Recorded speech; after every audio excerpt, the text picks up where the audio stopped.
We are officially recording. So can you guys all see my whiteboard? So I wanted to, awesome. A little out of focus. It's out of focus. Better, worse, worse, better.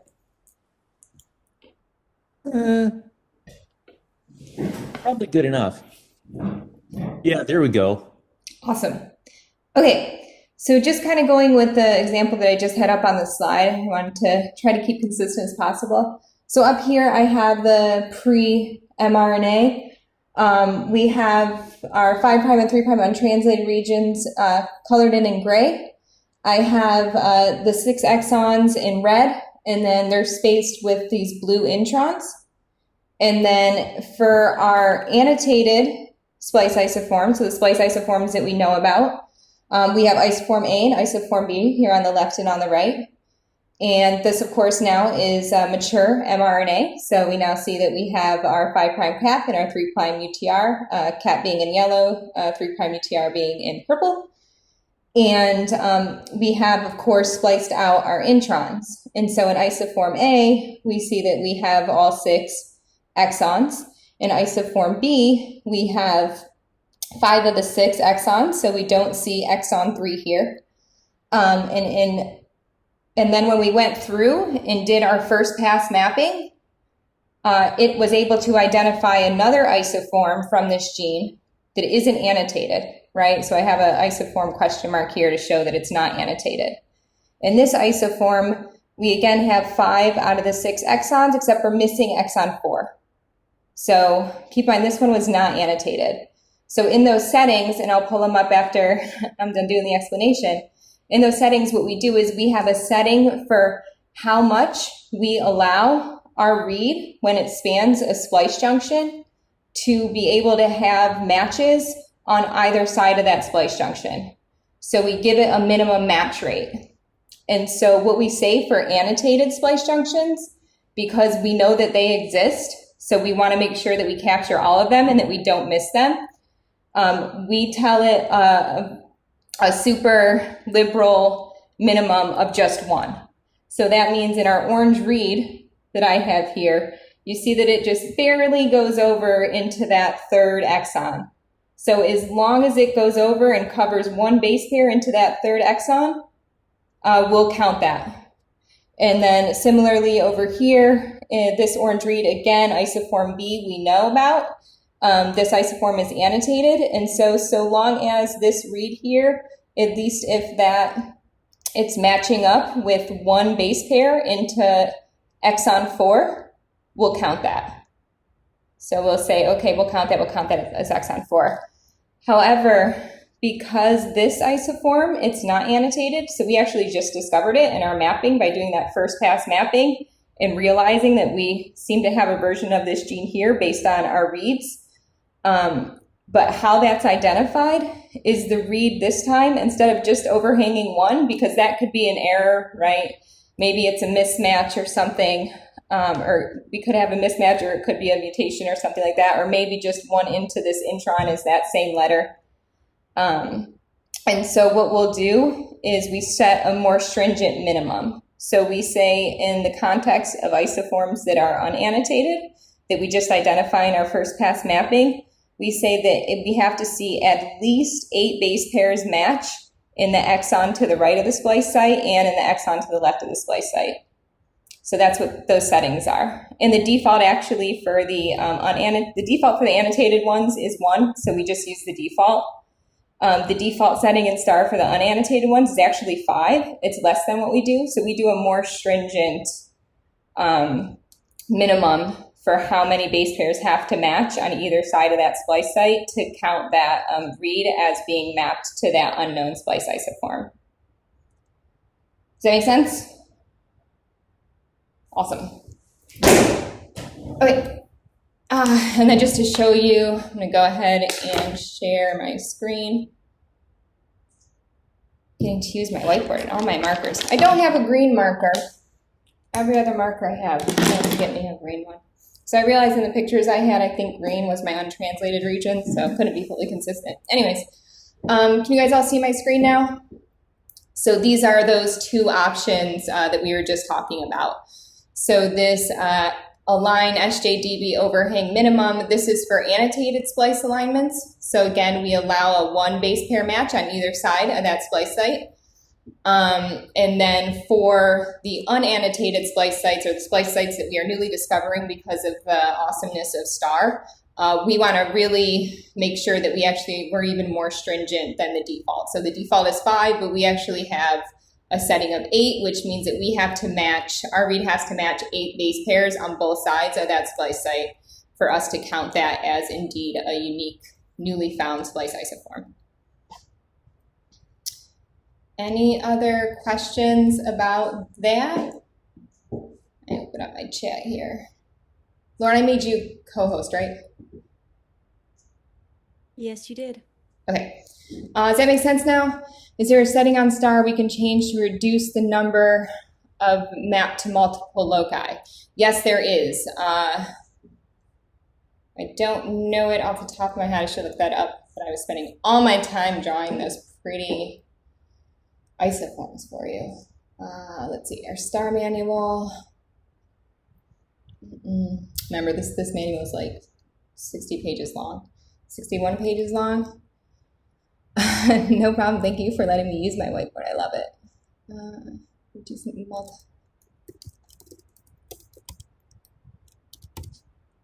Oops.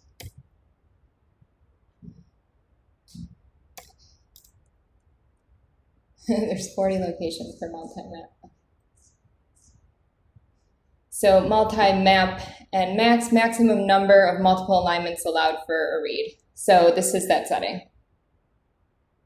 Yeah, pictures really are worth 1,000 words, and everyone thinks about things differently, so sometimes verbal explanations just don't come through to a lot of people. That's why I also love pictures. They really help. So this is the setting that you're looking for. The out filter, I think I said that it was 10 was the default. I lied to you guys, it's 20. So the out filter multi-map and max, so this is the number of reads, or the number of locations that a read can map to before it just won't map it. So the default setting is 20 here, and you absolutely can change that to whatever you're comfortable with. Did I answer your question, Felix? I guess my question is more fundamental. Can you change the settings maybe of the multiple alignment such that it's harder for it to align, and then that will reduce the number of places where it can Oh, align? yeah, for sure, for sure. So that's here. No, that's not that one. This is one that we actually set.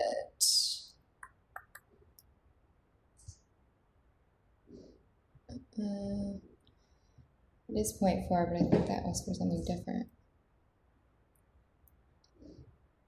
Here we go. Oh yeah, that was it. So it's this one here, which is also that one that I thought I would lie to. So we use the default here too. So the maximum number of mismatches per pair relative to the read length. And so this we set for 4, for 0.04, which is 4 out of, is that the right number? Sorry guys, hang on. Let me just make sure. Yeah, that is right. So this is the setting that you have. So the out filter mismatch n over read L max. So this is the max number of mismatches per pair relative to the read length. So for a paired end 100 read length, the max number of mismatches allowed is going to be 8. And so it's basically 4 mismatches are allowed for every 100 base pairs. And so you can make this more stringent. So if you only want to allow 2 mismatches for every 100 base pairs, that'll of course make it more stringent, and you might reduce the number of multi-mapped reads in that case. Is that what you're looking for? Yeah, I'm wondering if you would want to test that so that you could optimize, the number of unmapped reads to reduce it as much as possible without having too many go unmapped. before going into the next step? For sure you can, and that's a good point, but I do want to remind you that one of the reasons that this is the default and we do allow, 4 mismatches per 100, and why we decided to keep that is because we're aligning this to a reference genome. But remember, that reference genome does not cover the diversity of the genomes for that species. And so everyone's DNA is going to have slight differences, right? So they're going to have some mutations. And actually, if you guys do like the 23andMe or the Ancestry.com, I highly recommend you don't do that because none of that data is regulated. The company can do whatever the heck they want with it. There's a really good nonfiction book, but I don't want to get into books right now because I love them, that kind of shows the scariness that can happen because, that information can be given over to an insurance company, and then that insurance company can say, oh, you're predisposed for this disease and deny you health insurance. Another story for another time. Anyways, but what those do is they look for specific regions that are known to have specific mutations based on where your ancestors came from. And so all of us, so that's just one way that kind of those differences from person to person, even though we're all the same species, we do have differences in our genome. And so we want to make sure that we account for that. So if we're too stringent, we might be missing genes that are indeed expressed. It just so happens in that specific individual, there might be a couple locations that have mutations relative to the reference genome that we're using. So that's just the caveat of being too stringent with that. Does that make sense? Yeah, it does. It's just that with this data set right now, it doesn't look like we're being too stringent because the unmapped is 0.1%. So, yeah, we have about, multi-mapped. Say that again? You mean multi-mapped? No, unmapped. So the danger is if we make this 0, you'll have a lot of sequences that are not mapped. Right. Is that right? Yeah. Right now, it looks like only 0.1% are not mapping. So if we made it more stringent, maybe it would go to 0.5%. True. We could, but we might also be throwing away data because it is true too that there's are going to be differences from individuals to individuals. So being too stringent might make you miss genes that are there and that are expressed. I see. So you have to just balance that somehow. Exactly. Okay. Yeah, it's definitely a balancing act. And again, we're trying to make this encompass our pipelines encompassing enough to be able to use on all sorts of different organisms. But like if you're doing your own specific research on a specific research project, that's where you really want to try to play around with these and customize those for exactly those reasons, right? So if you're playing with your data, you'll probably know it a little bit more intimately and can kind of really play around and customize these settings. So that's one of the cool things about STAR is having so many options. You really can customize it to what you're doing. So the reason we kind of kept it as a default is because we do use this on all sorts of different organisms. So yeah, good points. Other questions about any of the options? Any of you guys took a look at them? Okay. Let's get back to talking about how we count these things. I think we left off here. So we were talking about non-weighted quantitation tools versus weighted quantitation tools. Any questions about those? We're going to get into what I mean by weighted here with some pictures in the next couple slides. But any questions right now on non-weighted versus weighted? Can you re-explain RSM? Oh, girl, I'm going to get so into RSM. Yeah, for sure. Any other questions except for RSM, which we are going to dive into because that's the tool that we use. Okay, cool. Let's talk about RSM. Counting align reads with RSM. So how do we deal with multi-mapping and splice isoform quantification issues? Well, the RSM software package was designed to address this issue and rescue the reads that are not uniquely mapped by allocating them to transcripts using a 3-step algorithm. So the first thing that RSM does is it'll estimate abundances based on uniquely mapped reads only. So it's first only going to look at those reads that are indeed uniquely mapped. And then for each map that maps to multiple locations, it's going to divide it between the transcripts to which it maps, proportional to their abundances that are estimated in the first step. So this is a part that uses that maximum likelihood estimation. And I'm going to show you some cartoons that'll hopefully make this make more sense. So it basically uses this maximum likelihood estimation based on where all the uniquely mapped reads map to. And so once it does that, then it's going to compute the abundances based on those updated counts that utilize the maximum likelihood estimation for each transcript. And so let's talk a little bit more about what that means. So going back to our example of multi-mapped reads in the context of different genes. And so what this first step does in Rsm is it takes a look at how many reads map uniquely. So in this example here, we see we have a bunch of reads here mapping uniquely to gene A, and then there's just this one read that maps uniquely to gene B. And so now, when it takes a look at this purple read, which is mapped to both locations, regions that's mapped to a region on gene A as well as a region on gene B, now when it goes to assign it, it's going to say, okay, what's the likelihood that it came from gene A versus gene B? Well, considering how many reads are uniquely mapped to gene A and how many reads are uniquely mapped to gene B, what do you think the likelihood is that this one read came from gene A or that this read came from gene B? You guys put it in the chat.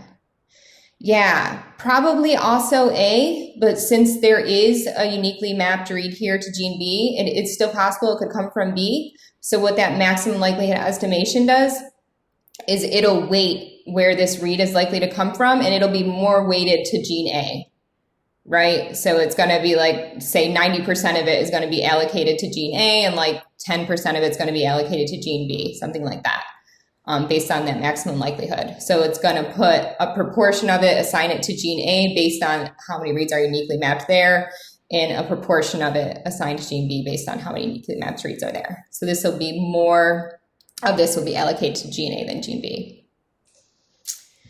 And so now looking at our spliced isoform example, so now, again, doing that first step of the Rsm algorithm, what it's doing here is it's looking for genes, or looking for reads that are mapped uniquely to each isoform. And so the only reads that are going to map uniquely to isoform A or isoform B. For isoform A, well, those reads are going to have to be mapping at least somewhat to the exon 3. And if it's mapping uniquely to isoform B, it's going to need to be spanning that splice junction to show that it goes from exon 2 to exon 4 and that there's no sequence from exon 3 there in that read, right? So now in that first step of Rsm, when it aligns the uniquely mapped reads, we see that there's roughly the same number of reads uniquely mapping to isoform A, again, overlapping with some of those sequences in exon 3. As there are reads that are uniquely mapping to isoform B over spanning that splice junction from 2 to 4, right? So now when we have this purple read that spans the splice junctions between exon 1 and 2, is this read going to be allocated to isoform A or isoform B? What do you guys think?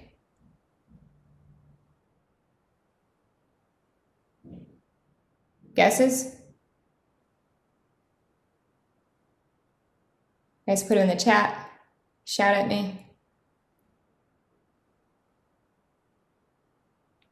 Half and half, yeah. So it's likely going to assign half of that read to isoform A and half of that read to isoform B. And so that's kind of how Rsm utilizes this maximum likelihood estimation based on the data from those uniquely mapped reads to then allocate those multi-mapped reads to the different genes or isoforms of which they map to. And so that why, again, going back to your comment earlier in the bootcamp, Felix, of why do counts, since reads are, one whole read, why are there decimal points in there? This is why, because we use this weighted counting algorithm of Rsm. And so some reads, parts of it will get assigned to one location and other parts of it will get assigned to other locations. So you'll see a fraction of a read assigned to one place and a fraction of a read assigned to the other place. This makes sense? You guys understanding how this works? Pretty clever. Yeah, so this is why we use Rsm to do our quantitation as opposed to just having star spit out that quantitation, because star would throw all these reads away. And I think this is a really clever way to be able to kind of recover those reads and be pretty confident in how you're assigning them. Okay, so similar to star, Rsm also requires an index. So it basically takes those to help interpret the information provided in the BAM file, similar to star. Rsm program will first require the generation of an index. And so basically these tools, how they index, how they parse apart the reference genome and associated GTF files are going to be slightly different depending on how the tools are built. So Rsm works a little differently, of course, than star. And so it'll build an index for Rsm that's going to be specific for how it does the quantitation.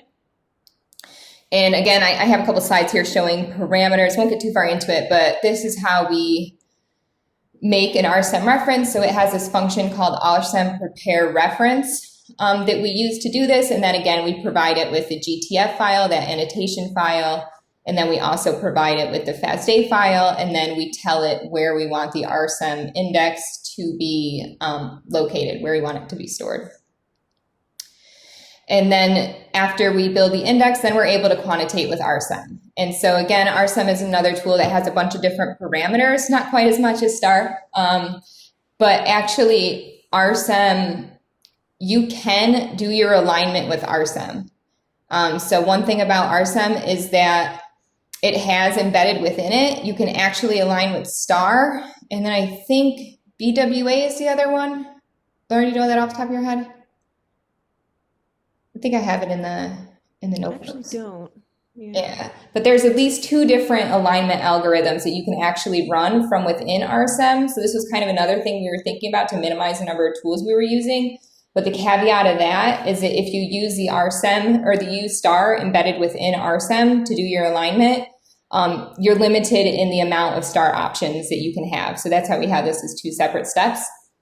So that means that Rsm can actually take in trimmed reads if you utilize one of the alignment tools within Rsm. But since we don't, we feed Rsm a BAM file. And so you can also give Rsm a BAM file as input, and then it'll just do the quantitation. But then you have to tell it, don't give me a BAM file back because I'm giving you a BAM file in. And so this option here says, specifies that the input are alignments and that they're in BAM format. So I won't go over all of these, but they're here for you guys to read. And again, if you have questions about any of these. Oh, one thing I do want to point out is strandedness. So Rsm, when it's doing its quantitation, remember we can have genes that map to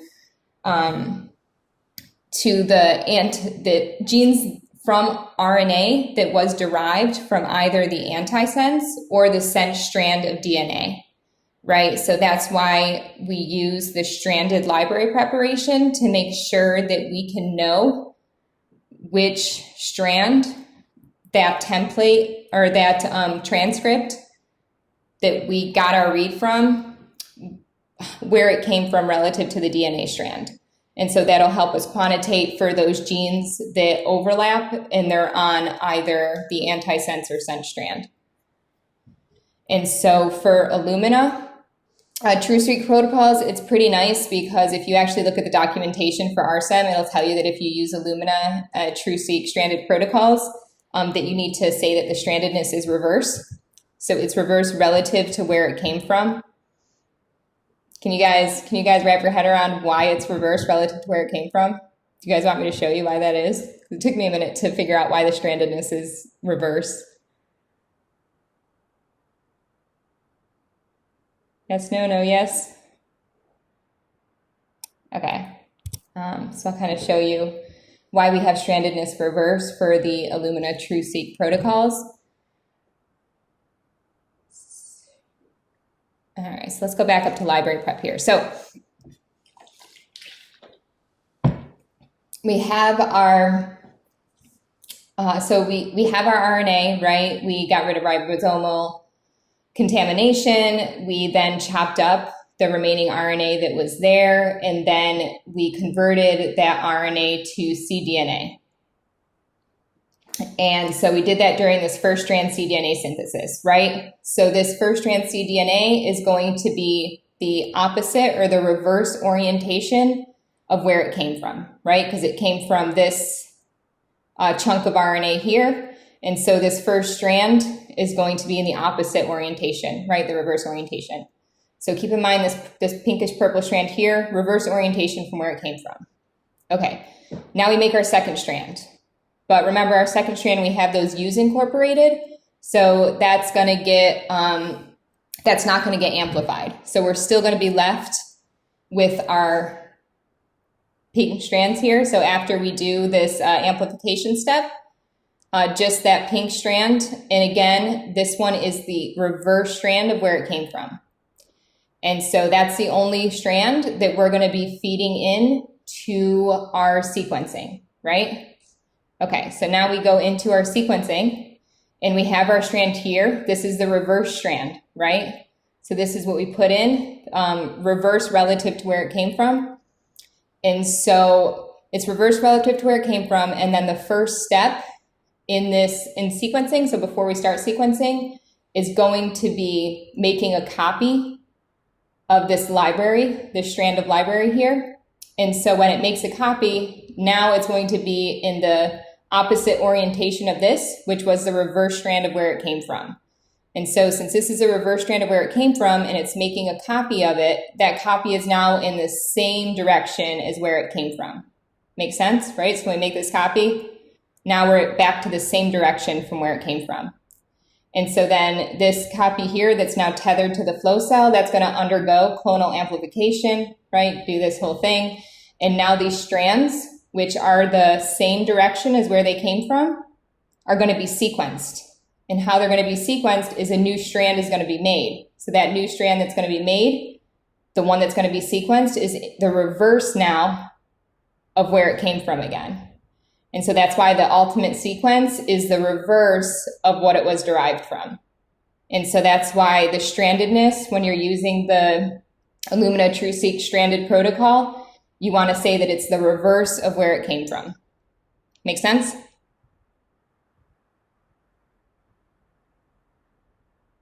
Yes, no, no, yes?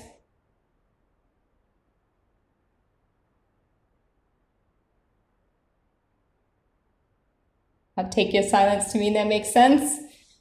So that's why when we do the quantitation, we let it know that the sequence is the reverse of the strand that it came from. So that way it knows how to count reads that are mapped to both antisense and sense regions. So we'll know where it came from and we'll be able to accurately quantitate those reads. Okay.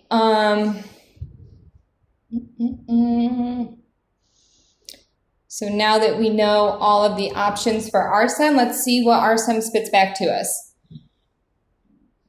And so what Rsm will generate is two different quantitation files. So it'll generate a genes.results file, and then it'll also create an isoforms.results file. And so your genes.results file will contain expression estimates per gene. Oh, what would happen if you didn't? If you didn't tell it that the strandedness was reverse. So if you told it, so you could tell it that you could just remove the strandedness option altogether, and then it will assume that you have counts from both strands. And so now it won't know how to allocate the count from, if you have a transcript that overlaps for both the sense and the antisense. And so you're going to be less confident in your quantitation. And then if you tell it the opposite, then it's going to completely get it wrong. Yeah, so you really want to make sure that you indicate strandedness and that you indicate the right direction. And there's a way to know what direction your reads are too. You can use this function called RCQC, and it has like a bunch of tools within it. In one tool, you can look at the strandedness of your reads, but that's relative to your reference, which isn't the same thing as being relative to where it came from. Let's see.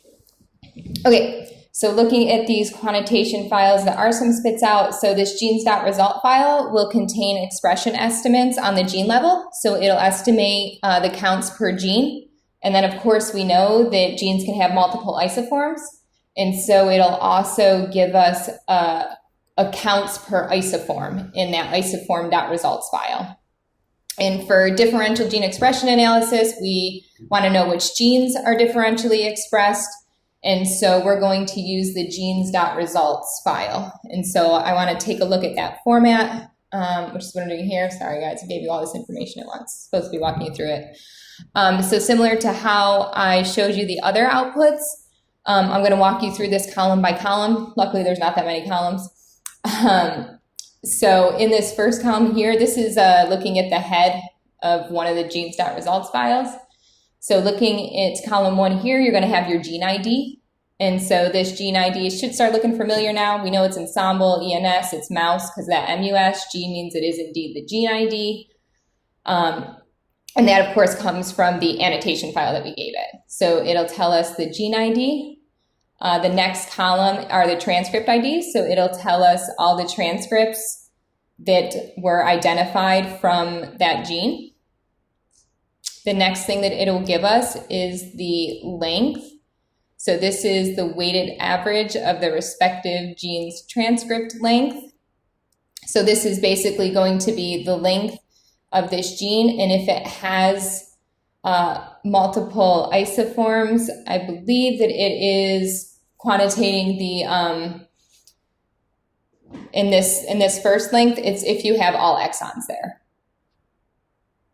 Is going to be the gene length that it gives in this column.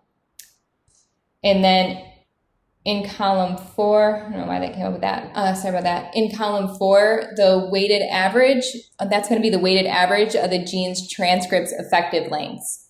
So what this effective length is it's telling you how long the gene is, except this time it's taking into account the expression of each isoform. Right, because these isoforms contain a different number of exons, they're going to be different lengths. And so rather than giving you the length it would be if all exons were present, it actually takes a look at the data and it says, okay, well, you know, this exon is represented at 80% and this exon is represented at 20% of every time this gene is expressed. And this exon is smaller. This transcript is smaller than this transcript because it has fewer exons. And so if we weight the length of that gene and take into account how much of this transcript is expressed versus how much of this transcript is expressed in our data, the effective length then is going to be smaller. Does that make sense? Cool. Okay. Doesn't you want me to try to explain that differently? Just let me know in the chat. And so now that we have our gene lengths, could you please explain again? Yeah, for sure. Okay. So gene length is the weighted average of the respective gene's transcript lengths. And so actually, I think I said versus it's a total length. So I think that this does calculate on average for the reference genome. I'm pretty sure is what that is. I'm going to check to make sure that I'm not lying to you, but I'm pretty sure this is based on the reference genome. So it's not based on your data at all, the length.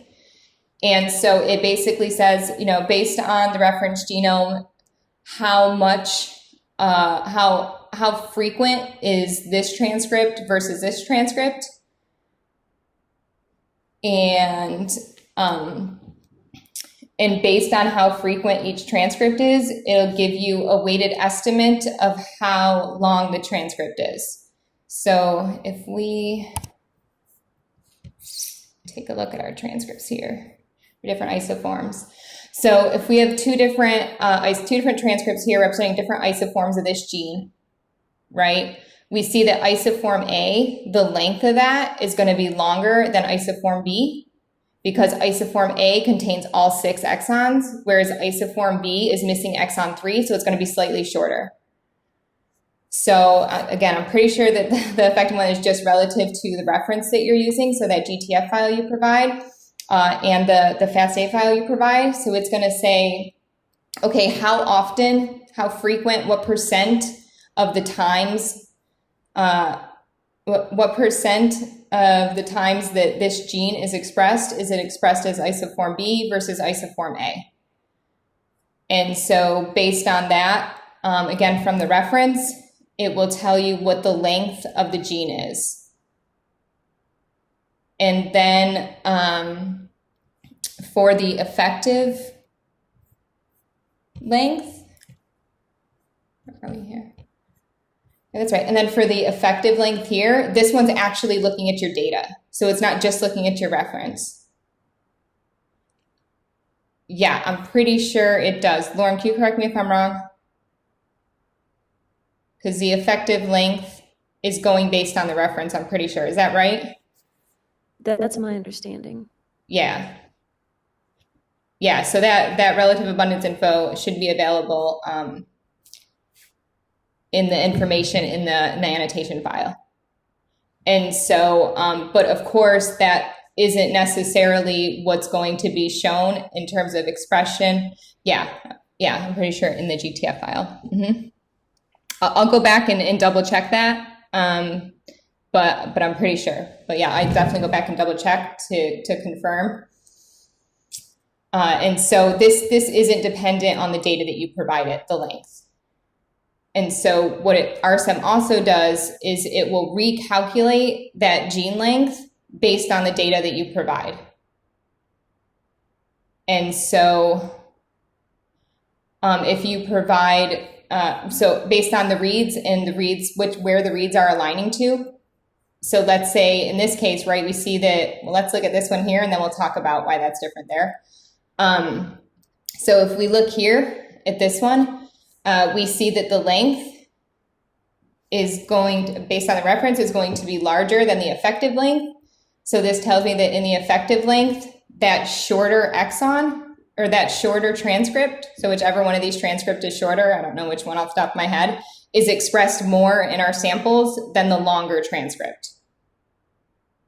And that's why we're getting a smaller number here, because it's then going to weight the length of that smaller transcript as being more percentage of the total length of the gene. That make more sense, less sense?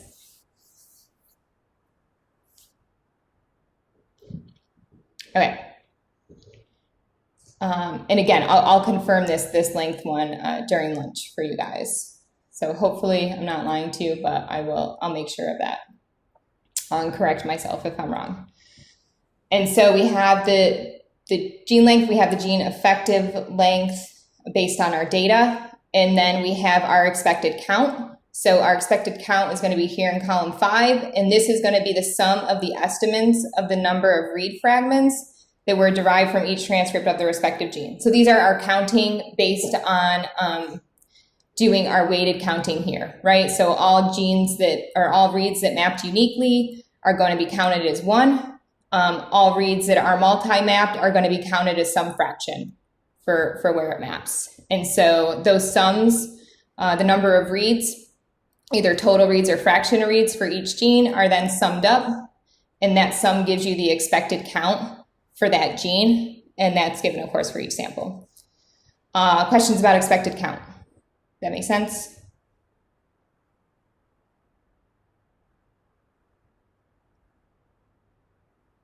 What is 0? Good question.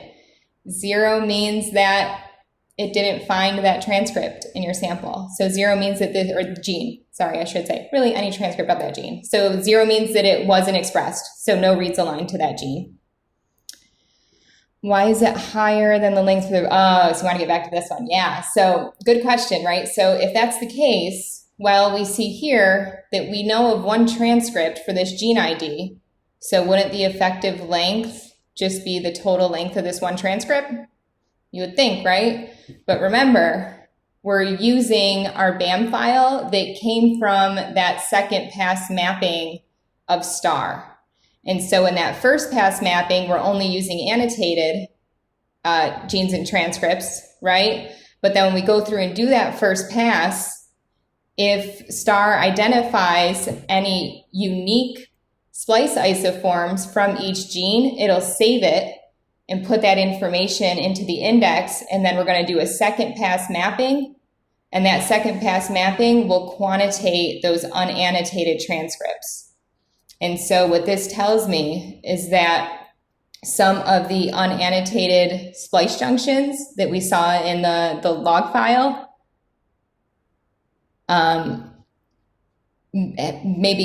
likely came from this gene. And so what we're looking at here, this information is only from the GTF file.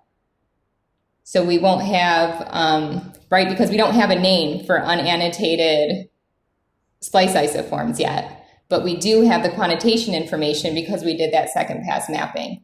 So that tells me that was likely another splice isoform identified that had fewer exons, so had an exon removed from this original gene. And so that's why we see that effective length is less, but we don't see multiple transcripts. Yeah. Good question. Thank you for bringing me back to that. Okay, so now we have our expected count, and so now we can do some normalizations to that count. So there's a couple ways to normalize, which I'm actually going to get into after we generate our counts table. So not right now. So just I'll just introduce this now, but I'll describe it a little later. So in addition to giving us this would be considered our raw counts, the expected counts.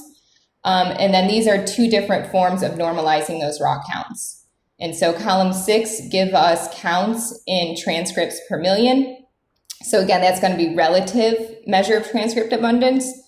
So this is the value is summed over all transcripts for each respective gene to generate the transcripts per million.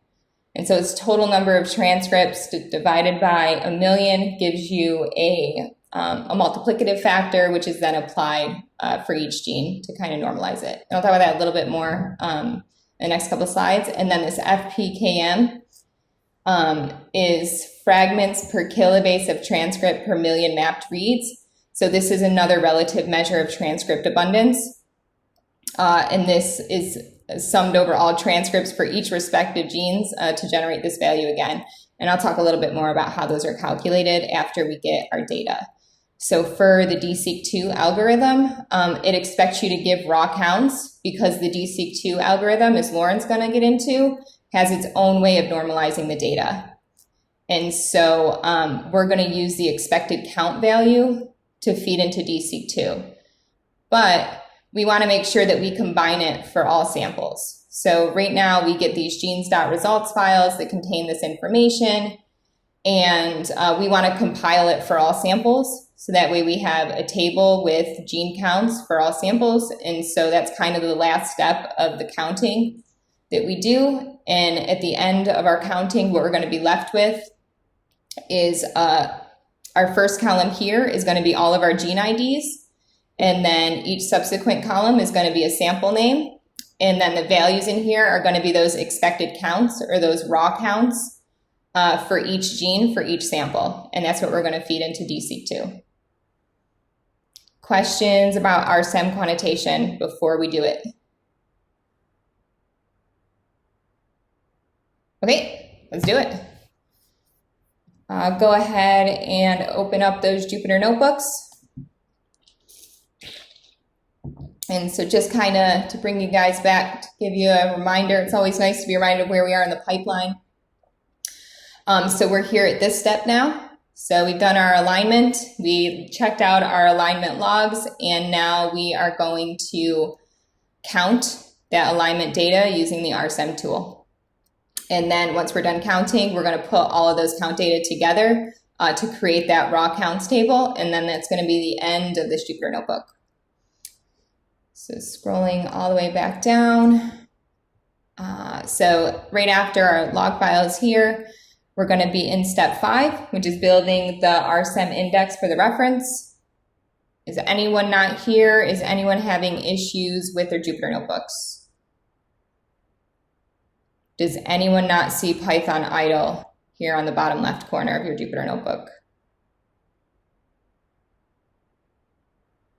Okay, let's get into it. So similar to what I did with star, same thing with Rsm is that you only have to create the index once. And another slightly different thing is that for Rsm, because we're not doing an alignment within Rsm, we actually don't need to consider read length. So we just need to create an index with the FASTA file and GTF file.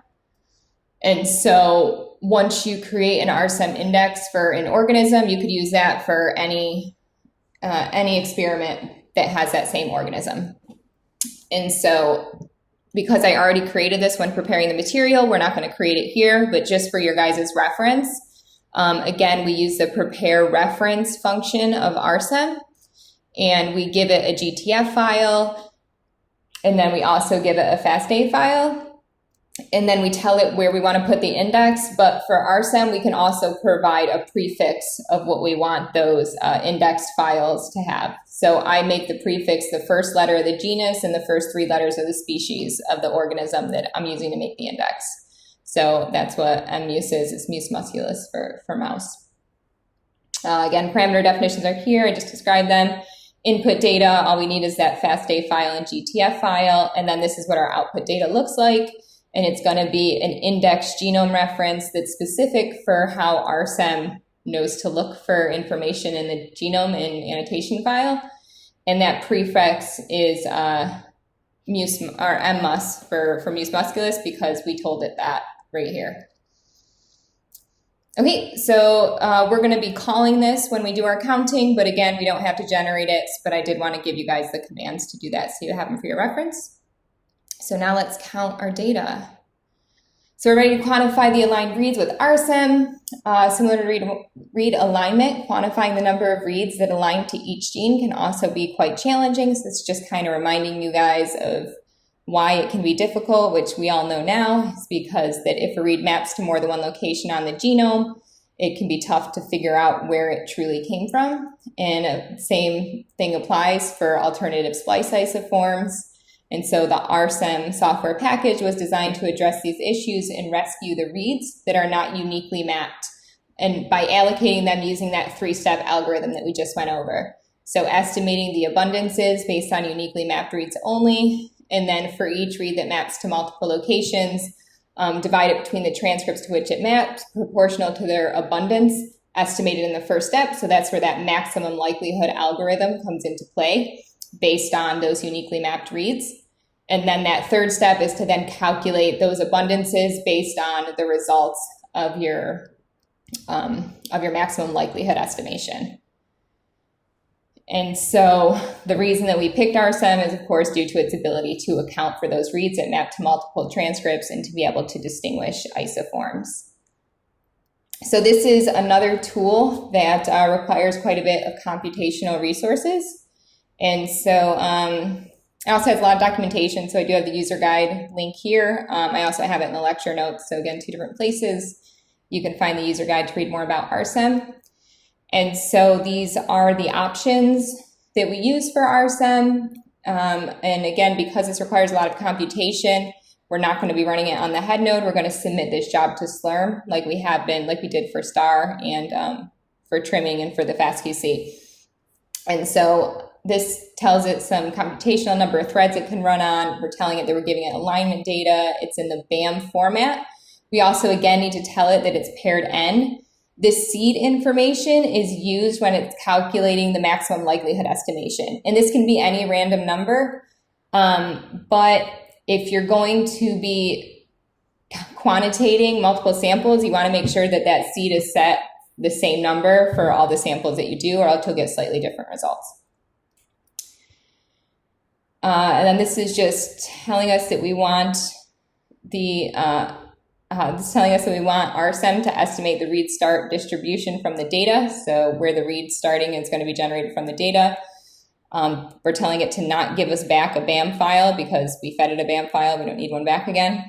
And again, that strandedness option. And because we're using the Illumina library, stranded library preparation kit, we're going to tell it that the strandedness is reversed. Again, so that way it can distinguish between those reads that map to regions that could have come from the sense or the anti-sense strands. And then we give it our input BAM file, and Rsm requires the align to transcriptome BAM file. And we give it the Rsm index along with what prefix we used. And then we tell it where we want to output our results. So this is going to output to that GLDS directory that we made at the start of this notebook in that Rsm counts directory. And then this is going to be specifically for this sample. So this is going to be the prefix that we use. So I use the prefix of the sample name. Again, this is just defining all those parameters that we just went over. Our input data, again, is going to be the Rsm index that we made in the previous step, or I guess that I made for you. And we're also going to input that align to transcriptome out BAM file from each sample.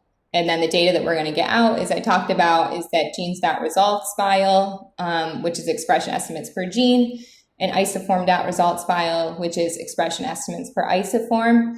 And then we're going to get a directory that contains some statistics about the counting.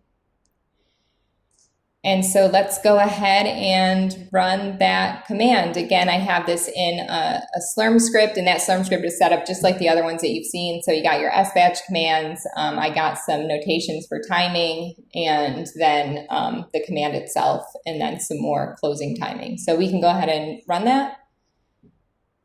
And you guys all should see that that job has been submitted to the scheduler. Anybody has not submitted, does anybody not see that they submitted a batch job to the job scheduler? Okay, great. So while all of your guys' jobs are running, we're going to take a look at what that standard output looks like. So if you guys want to go ahead and run that next command. So the standard output is a lot of information.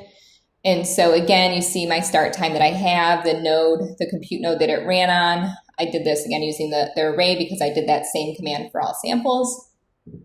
I ask it to print out the Rsm version. So Rsm doesn't tell you the version automatically. And then here's the exact command that was run. And then it goes through and it tells you how many entries of that sample that it parsed. And once it's done going through all the entries that you gave it from that BAM file, it's going to build the read, and so it's looking for the read index here. Then just goes through. So you have a lot of information really in here telling you different stuff about when it's quantitating things and how many things it's found. And then what you'll also notice, we'll talk about this in the questions, is that sometimes you'll get warnings here. And so we'll talk about this warning a little later. But so you'll see that some of the reads that you have in your BAM file, so some of your aligned reads when you're going to do your quantitation might give you some warnings. We have, I think there's like a few hundred of these specific types of warnings. And then it goes through and kind of tells you what it's doing as it's doing that maximum likelihood estimation and calculating the total numbers and adding on to its total numbers. So I don't really pay too much attention to this other than if I see an error. And really I'm looking at the bottom here. Yeah, a lot of warnings, but not relatively speaking, right? Remember, we have like 60 million reads that it's going through. And so of those 60 million reads, we have warnings for, maybe a few hundred, maybe even up to 1,000, but still kind of not really that many considering how many reads, but we'll talk about that warning specifically. Because it's that same warning over and over that we're getting. And so we have, what I'm really looking for at the end here is, first of all, making sure I don't see any errors. And second of all, I want to see that the expression results are written. And so if there were any errors that caused this to stop, it won't write out your expression results. And so you won't see expression results are written. And then that'll tell me that something went wrong, and I'll have to kind of go back and troubleshoot and see what happened. And then it created a temporary directory where, as it was calculating maximum likelihood, as it was doing its initial quantitation of the uniquely mapped reads, it stores that information in a temporary directory that it creates. And then once it's done, using that information to calculate maximum likelihood and then do the final quantitation, it'll remove that temporary folder. So that's what that line is telling you. And you'll see again that this took almost 4 hours to run. So your guys' are going to be done in about 4 hours, probably right at the end of today's boot camp. And just here again, this message. So this is the warning that you probably saw. And what does this warning mean? And I prompt you to take a look at the Rsm User guide and ask you if we should be concerned about that warning. And so if you guys want to do that, we can.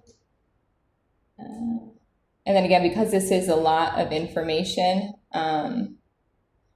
if you guys want to kind of make yourself a little simpler, once you see that, you can just, again, add that hashtag in there and run it again, and you'll kind of get rid of that stuff. Or get rid of that output, I should say. So let's take a look at the Rsm User guide. This is the user guide for Rsm calculate expression function.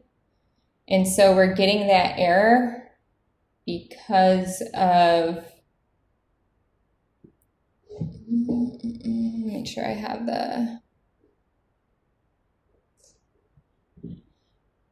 we're getting this error because of the seed length option.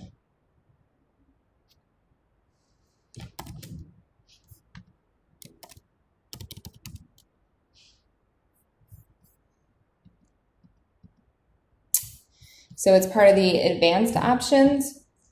And so there's this seed length option, and what this does is it gives it a read length, and it says that any read with, let me make this bigger, any read with at least one of its mates length less than this value will be ignored. And so it has a default value of 25, which is what we use. And so what happened is, and this is something that I'm surprised wasn't caught when we developed this pipeline, but I haven't noticed more than kind of what you guys saw there. So that was like a few hundred from, tens of millions of reads. And so it doesn't throw away too much, but why do you think we're getting warnings if we have a default length of 25?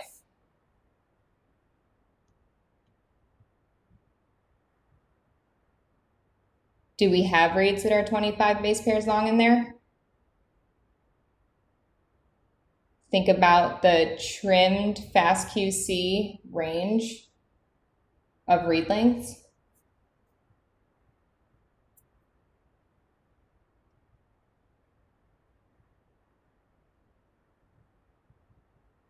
Any guesses? I know we got like a minute till lunch. This is the last thing we'll do before we head to lunch.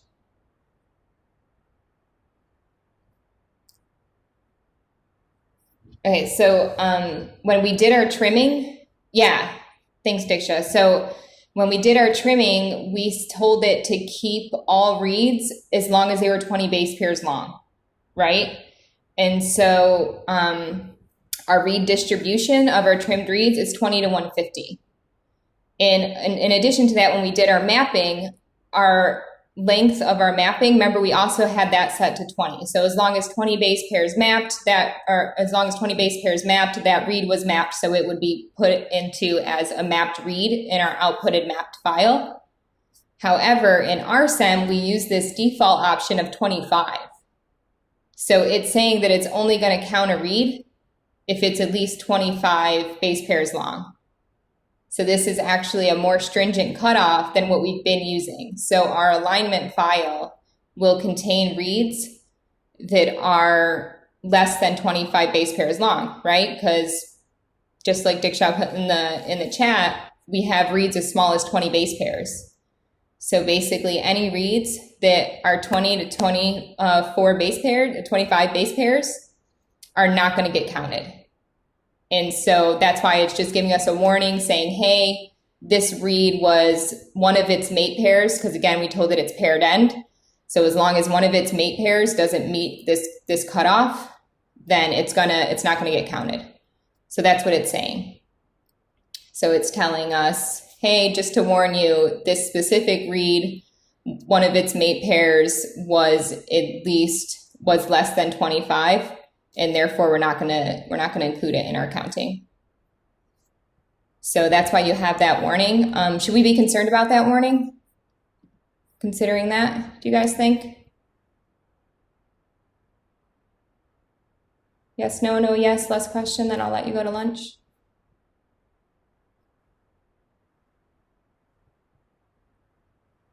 Do you guys think that, yeah, no.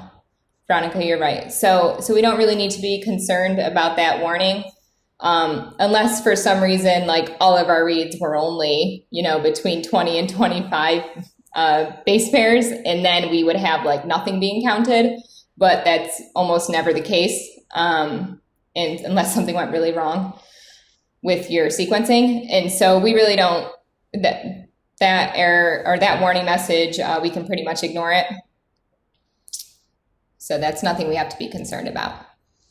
Okay, I am 2 minutes over noon, so I'm going to let you guys go to lunch. And when we get back, we will pick up right where we left off and take a look at that genes.results files. So go ahead and take your lunch and just be back here by 1 o'clock.